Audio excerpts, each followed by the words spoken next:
자, 소송행위의 성립과 불성립입니다.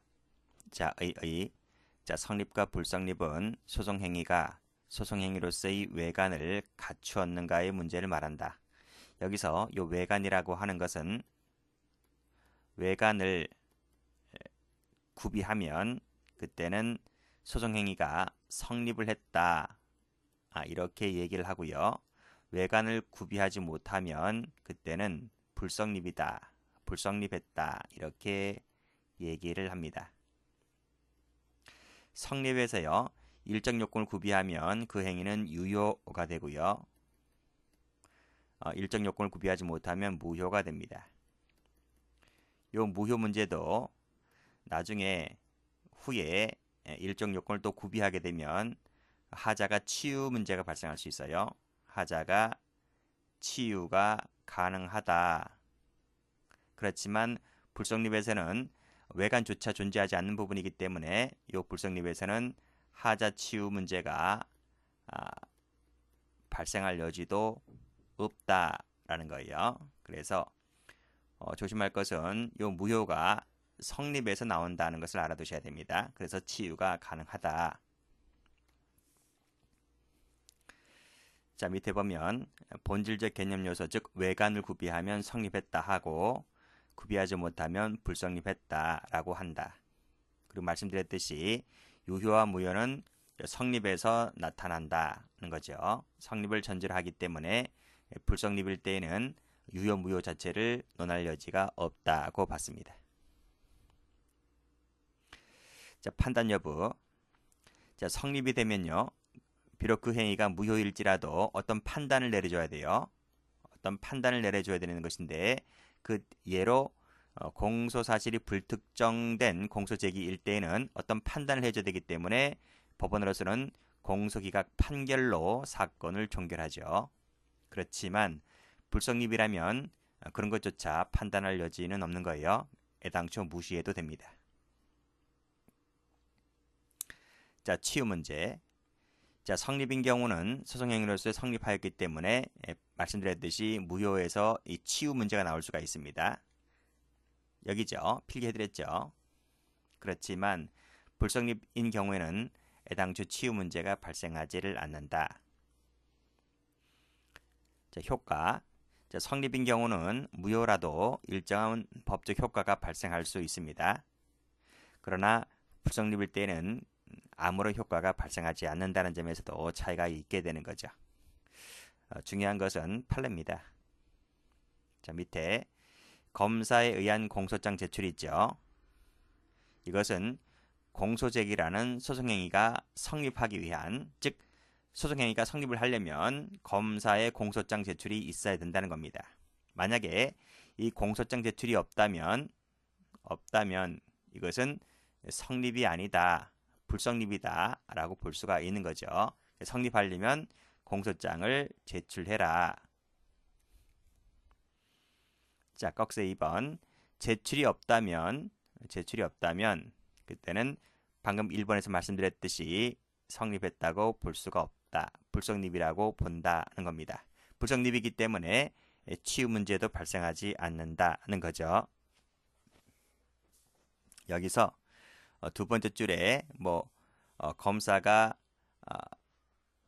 뭐뭐라고 오인하였다. 주관적 요건이죠. 주관적 요건이라 할지라도 이것이 소송 절차이기 때문에 그건 그 사람의 개인 사정이지 이 오인이라고 해서 하자 치유 문제가 발생하지는 않습니다. 왜? 불성립이기 때문에요.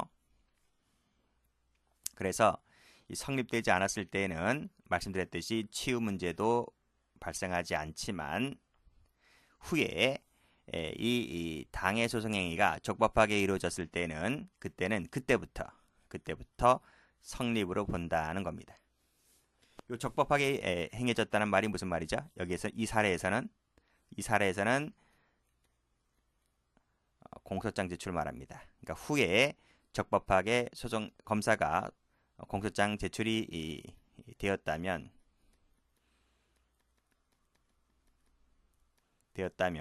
그때부터는 소송행위가 성립되었다고 본다는 얘기입니다.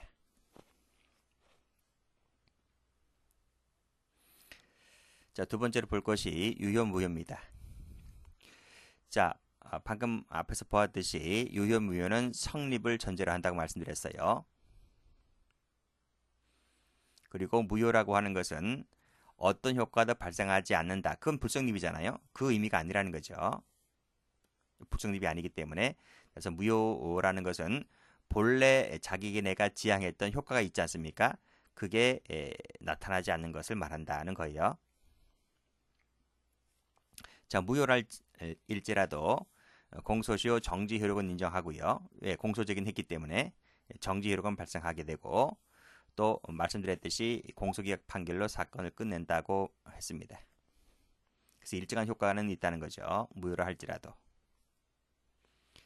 자, 무효 원인 뭐 여러 가지가 있을 수가 있는데 뭐 이런 건 됐고요. 자, 밑에 의사의 하자를 봅니다. 하자라고 하는 건 뭐예요? 의사 표시에 하자가 있다는 거예요. 우리가 물건을 구매했을 때 물건에 하자품이 있다는 것, 그 하자랑 같은 개념입니다. 내가 어떤 의사 표시를 했는데 그 의사 표시 하자가 있다는 것은 그 의사 표시가 착오나 사기나 강박에 의해서 행해졌을 때 그 의사 표시를 무효시킬 수 있느냐인 거죠.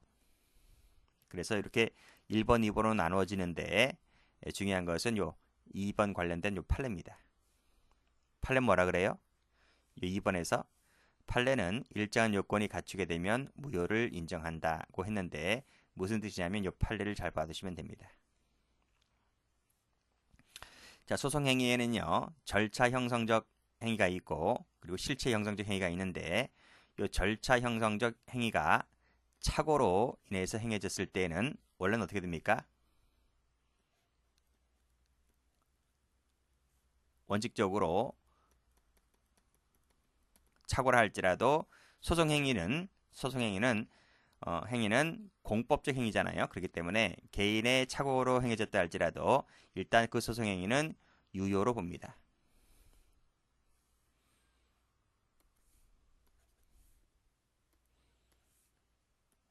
이 소송 행위는 원칙적으로 유효하다고 해주는 거예요. 자, 원칙이라 했습니다. 그러면 예외가 있을 수가 있다는 얘기잖아요. 자, 그것이 밑에 나오는 거예요. 이 착오가 유효가 아닌 예외적으로 무효가 되려면 어디까지나 예외적입니다. 무효화시키려면 자, 첫 번째 통상인의 판단을 기준으로 한다. 그래서 만일 착오가 없었다면 그 행위도 하지 아니하였을 것이라고 인정되는 중요한 점에 관해서 착오를 했을 것. 두 번째는 피고인이나 대리인의 책임질 수 없는 사유로 발생했을 것.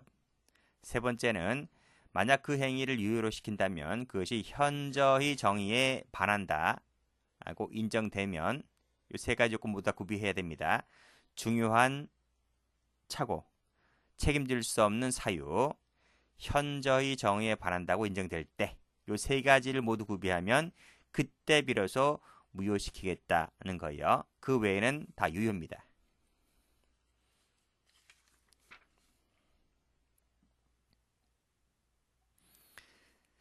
자, 항소 포기와 같이 절차 형성적 소송 행위가 착오로 행해졌을 때 방금 말씀드렸듯이 착오를 할지라도 유효가 원칙이라 했습니다. 예외적으로 무효가 되려면 이것이 책임질 수 없는 사유로 발생했을 것. 그쵸? 앞에선 세 가지 말씀드렸지만 여기서는 이제 한 가지만 쓰고 있는 거예요. 했을 것이 요구된다. 나머지 두 가지는 생략되어 있는 거죠. 자, 꺽쇠 2번 갑니다.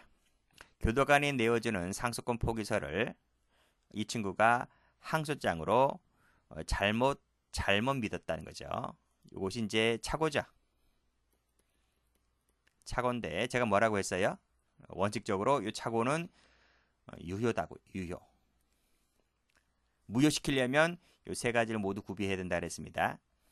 그런데 이 꺽쇠 2번 같은 경우는 그런 사유를 갖추지 못했기 때문에 이것은 보지도 않고 사인했다는 거죠. 이것은 유효다고 봤습니다. 예외적 요건을 갖추지 못했기 때문에 뭐 이런 건 안 봐도 됩니다. 안 읽어봐도 돼요. 자, 그리고 이제 무효의 치유입니다. 자, 무효는 치유가 가능하다 했죠. 성립에서 나오기 때문에 무효는 일정 요건을 갖추면 치유가 가능하다 했는데 그 행위 종류가 좀 여러 가지가 있습니다. 첫 번째 추안을 볼게요. 추안이라 하는 것은 추후에 보완해 준다는 거예요. 그래서 줄여서 추안 이렇게 말합니다. 그러니까 추후에 보완하면 이것이 유효될 수 있느냐는 좀 나누어서 보셔야 되는데, 첫 번째 단순 추안입니다. 단순 추안은 설명드렸듯이 여기서 법정 기간이 경과한 후에 소송행위를 하였을 경우에 그것이 무효가 되는 게 아니라 유효가 되는 경우가 있어요. 그것은 법조문에 딱 두 개를 명시해 놓고 있는데, 상습권 회복과 약식 명령에 의한 정식 재판 청구권 회복, 이 두 가지는 예외적으로 인정을 해줍니다. 명문으로. 이 두 가지는 나중에 저 뒤에서 배울 거예요. 그래서 요 기간이 경과한다 했는데요. 요 기간이 법정 기간이 경과할 때 피고인의 귀책 사유가 없어야 돼요. 귀책 사유가 없을 것을 전제로 하여 나중에 후에 소송행위를 하였을 경우에 그 자체가 유효시키는 것이 두 가지가 있다는 부분 뒤에서 배울 겁니다. 이 관련 조문 나와 있고요. 자, 보정적 추안은 형태가 여러 가지죠. 여기 변호인 선임의 추안, 공소사실의 추안, 그리고 고소의 추안, 이렇게 나눠볼 수가 있는데, 일단은 고소의 추안은 우리 판례가 부정합니다. 그래서 이 고소의 추안은 X라고 하시고, 변호인 선임 있죠? 이 추안도 우리 판례가 인정하지 않습니다. X 하시면 되고요. 이 공소사실 추안 나오네요. 이것은 세모라 할게요. 세모. 되는 경우가 있고 안 되는 경우가 있어요. 그렇게 일단 체크를 해두시고, 자, 그러면 변호인 선임의 추안 판례 봅니다. 말씀드렸듯이 우리 판례는 부정합니다. 그래서 변호인 선임 신고 전에 변호인으로서 한 행위가 변호인 선임 신고서에 의해서 나중에 이것이 유효하게 될 수 있느냐의 문제인데, 판례는 부정입니다. 자, 변호인 선임은 심근마다 해야 돼요. 심근마다 이 서면으로 제출해야 됩니다. 심근마다. 근데 변호인 선임서를 제출하지 않았다는 거죠. 그럼 어떻게 되겠습니까? 무효죠, 무효. 변호인이 선임된 게 아니에요. 선임서를 제출하지 않았기 때문에. 그리고 상고 이후 서만을 제출했는데 이건 무효입니다. 무효. 나중에 그 기간이 지난 후에 이 선임서를 나중에 제출했다고 하는 거잖아요. 그럼 이것이 유효화될 수 있느냐? 무효가 유효로 될 수 있느냐의 문제인데, 여기서 판례는 추안을 인정하지 않습니다. 그래서 적법 유효한 선임서 상고 이유서가 될 수가 없다는 부분, 우리 판례는 부정한다는 거예요. 이것도 마찬가지입니다. 변호인 선임 신고서를 제출하지 아니한 것 무효입니다. 다른 것만 제출했죠? 나중에 기간이 경과를 했어요. 그리고 뒤늦게 선임 신고서를 제출했다 하더라도 이거 뭐다? 무효다 이거지. 적법 유효한 게 아니다. 그래서 추안을 인정하지 않는다는 겁니다. 이것도 마찬가지입니다. 여기도 제출하지 않았죠? 밑에 적법 유효하지 않다. 치유 인정하지 않는다. 여기도 마찬가지입니다.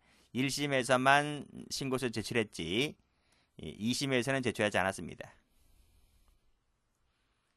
제출하지 않았기 때문에 나중에 1심 걸 갖다 썼다 할지라도 효력이 없다는 것이 판례입니다. 별표되어 있는 것은 전부 다 기출된 판례들입니다. 자, 공소사실의 주안. 전혀 습득되지 않았다면 기각으로 판결로 사건 종결을 하면 되고요. 일부가 불명확한 경우는 판례가 뭐라 하냐면 검사에게 성명을 구해라 하는 겁니다. 이 성명을 구하지 아니한 채 판결되었다면 그때는 위법이다 하는 것이 판례입니다.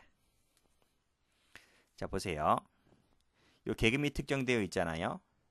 근데 피해자인 개원들의 성명과 피해자별 피해액만이 명확하지 않다. 그러니까 일부는 명확한데 일부는 명확하지 않은 거예요. 그러니까 이거지. 그쵸? 그랬을 때는 성명을 구해라. 그런데 성명 구하지 않았죠. 그쵸? 법원은 검사에게 성명을 구하여 만약 이를 명확하게 하지 아니하는 경우에 불특정을 이유로 공소기각을 할 것이고, 그런데 성명을 구하지 않았기 때문에 바로 공소기각 판결 때린 것은 위법이다는 것이 판례입니다.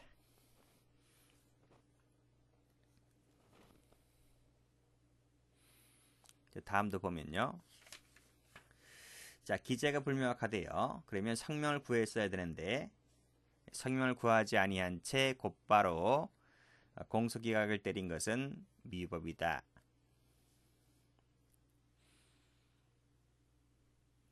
자, 검사의 기명 날인 서명이 없는 상태로 지금 법원에 공소장이 제출됐습니다.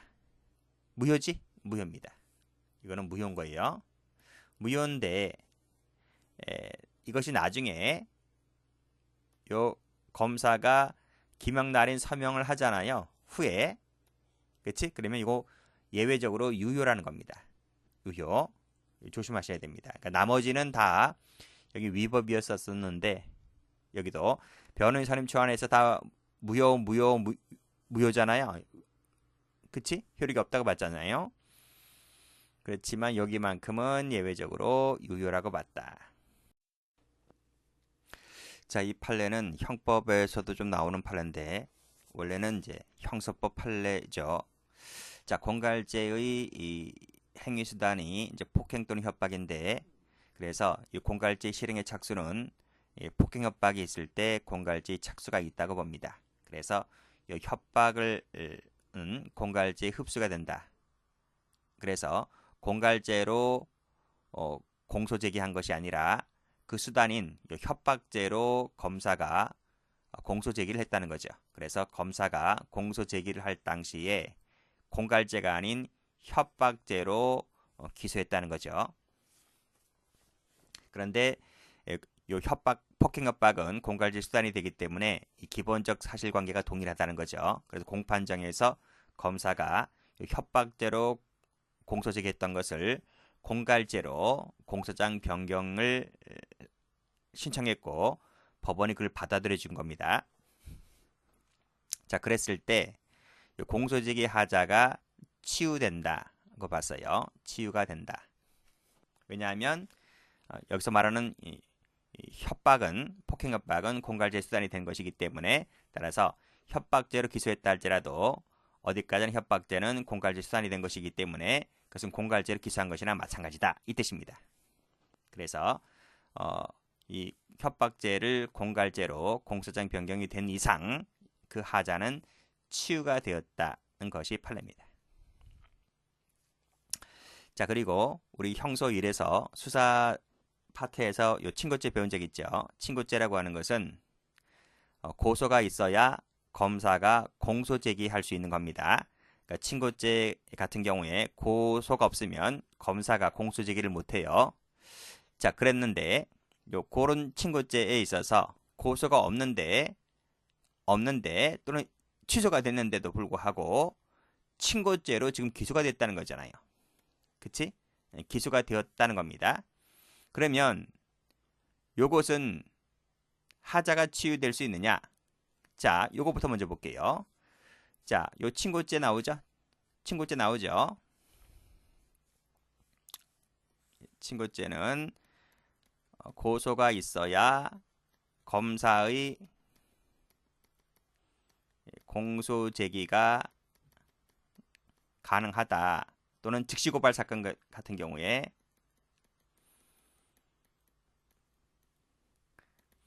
공무원의 고발이 있어야 검사의 공소이기가 가능한 거잖아요.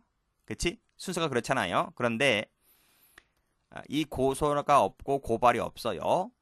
이것이 없음에도 불구하고 검사의 공소 제기가 먼저 이루어진 거야. 먼저 이루어지고 그리고 나중에 플러스 고소가 뒤늦게 추가됐다는 거죠. 고소가 공소 제기된 후에 고소가 이루어졌다는 거잖아요. 그리고 공소 제기가 된 후에 고발이 이루어진 거잖아요. 이것은 뭐다? 이것은 우리 판례가 인정하지 않는다는 거예요. 이 뒤늦게 고소 고발이 이루어졌다 하여 이것은 치유가 되지를 않는다. 이건 무효다는 거예요. 무효. 자, 그것이 바로 이거죠. 우리 판례는 부정설이다. 그래서 세무공무원의 고발 없이, 즉 즉시 고발 사건에서 공무원의 고발 없이 공소 제기된 후에 뒤늦게 공무원이 고발했다 하더라도 이거는 치유가 안 됩니다. 그쵸? 근데 이거 잘 보셔야 돼요. 친고죄에서 고소가 없는데 지금 공소 제기가 친고죄로 행해졌다는 거잖아요. 그치? 그런데 이 밑에 판례처럼 뒤늦게 나중에 이 부분에 있어서 이 고소가 없는데 친고죄로 기소가 되었는데, 자, 여기서 1번 이 밑에 판례처럼 그 후에 플러스 고소가 되었다면 이거는 치유가 안 됩니다. 이런 거는 치유를 인정하지 않는다. 그럼 어떻게 해야 돼? 그래서 이것을 치유가 되는 것처럼 행해지려면 고소를 뒤늦게 하는 게 아니라 그때는 공소장 변경을 해야 이게 치유가 된다는 게 판례입니다. 그러니까 그때는 요 밑에처럼 고소를 하는 게 아니라 요 판례처럼 공소장 변경을 하면 치유가 되더라는 것이 요 판결 요지예요. 이것도 마찬가지고요. 그치? 변경을 해라. 그래야 치유가 된다는 거예요. 그래서 요 판례와 요 밑에 판례를 꼭 좀 비교하셔야 됩니다. 별표.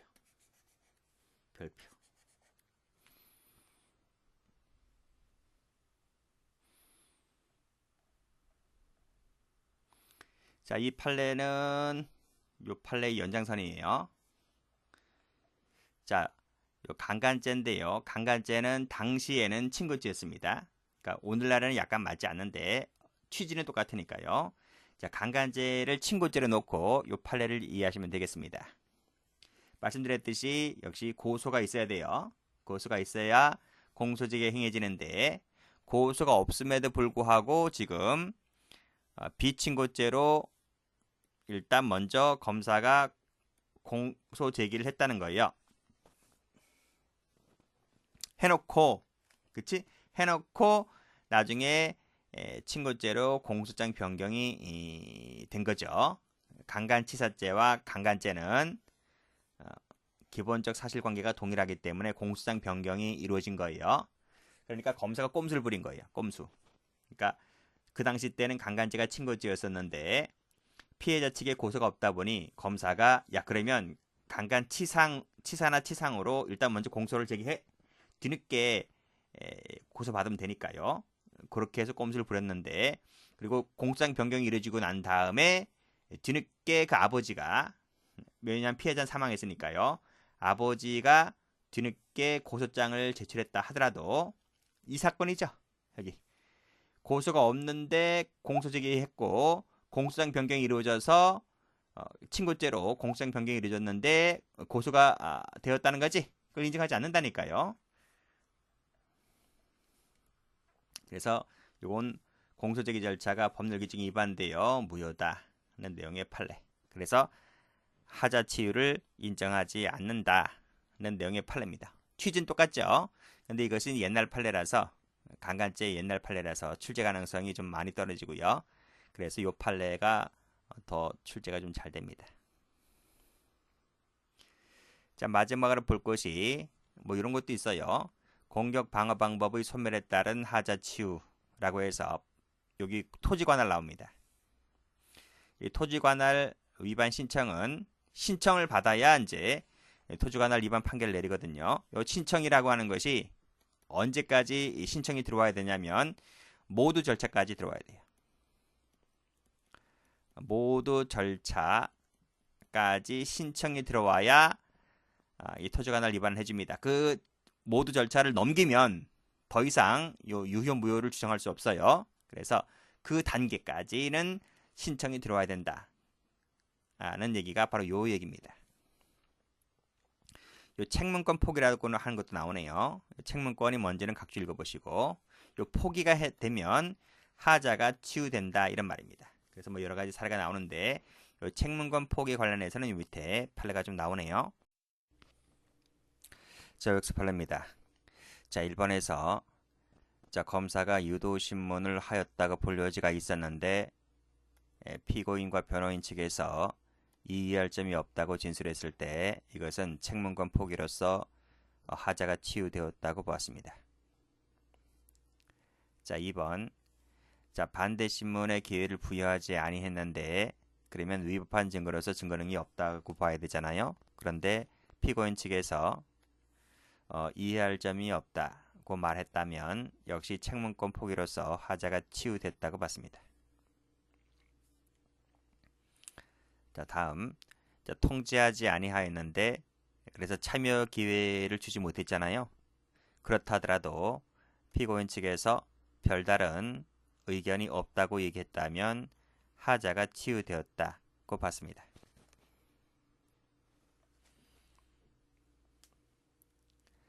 자, 검사에게 공판기일 통지를 하지 않았죠.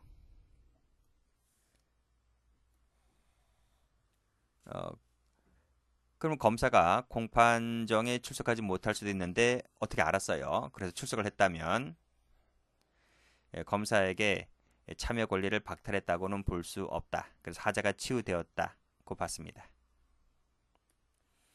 자, 피고인에게 시일과 장소를 미리 통지하지 못했다는 겁니다. 하자가 있었는데요.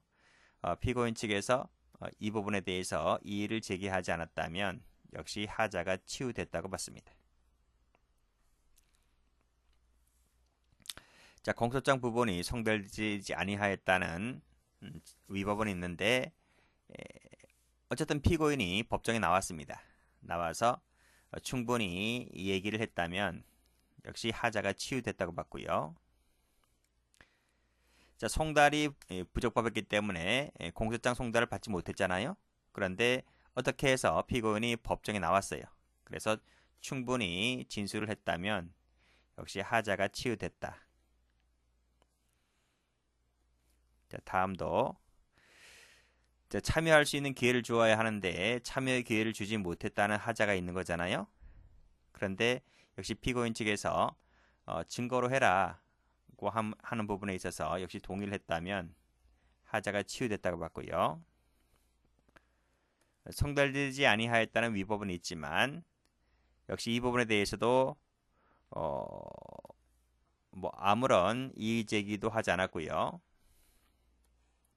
그리고 이유 없다는 답변을 했다면 하자가 치유되었다. 공소장 1번지에 위배된 공소제기를 할지라도 피고인 측으로부터 이의 제기가 없었다면 하자가 치유됐다고 봤고요. 그리고 심증 형성이 이루어졌다면 하자가 치유됐다고 봤습니다.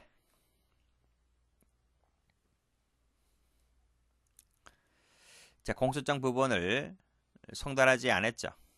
송달했다는 자료가 없으므로 송달하지 못했다는 겁니다. 그렇다 하더라도 밑에 보면 신문에 응했고 변론에 하였다면 하자가 치유되었다.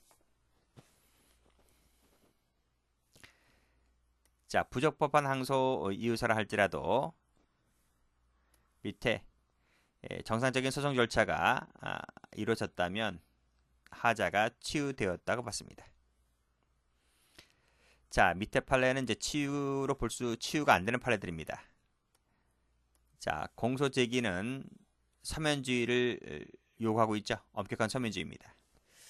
자, 서면을 반드시 제출해야 됩니다. 서면 제출하지 아니하면 그때는 무효로 봅니다. 그래서 공소 제기에 있어서 현저한 방식 위반이란 말은 서면을 제출하지 않았다는 거죠. 구술로 했다는 겁니다.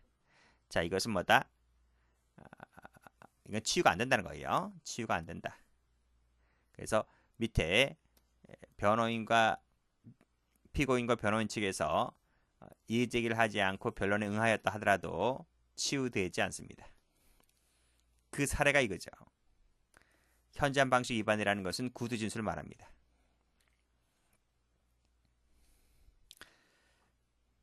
자, 필요적 변호 사건에서 필요적 변호 사건은 반드시 변호인이 있어야 되잖아요.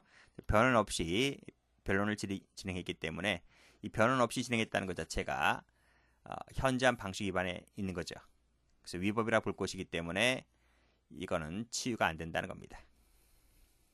그 후에 선임되었다 할지라도 자, 그 밑에 해산 명령의 근거가 되는 규정인데 그 근거되는 규정을 기재해야 됨에도 불구하고 기재하지 않았다는 겁니다. 그랬을 때 역시 나중에 검사가 1심 변론 종결 후에 근거조항을 제시했다 할지라도 치유가 안 됩니다. 자, 그런 내용의 판례를 보시면 되겠습니다. 자, 마지막으로 볼 것이 취소와 철회인데요. 뭐 취소가 뭔지 철회가 뭔지 보시면 되고요. 판례만 보시면 됩니다. 역시 증거동의 의사표시는 증거조사가 완료되기 전까지만 하면 됩니다. 자, 만약 완료된 뒤에 했다면 그때는 이 취소나 철회가 인정되지 아니하기 때문에 따라서 그 전에 이미 취득한 증거 능력은 상실되지를 않습니다. 자, 그 정도만 받아주면 되겠습니다.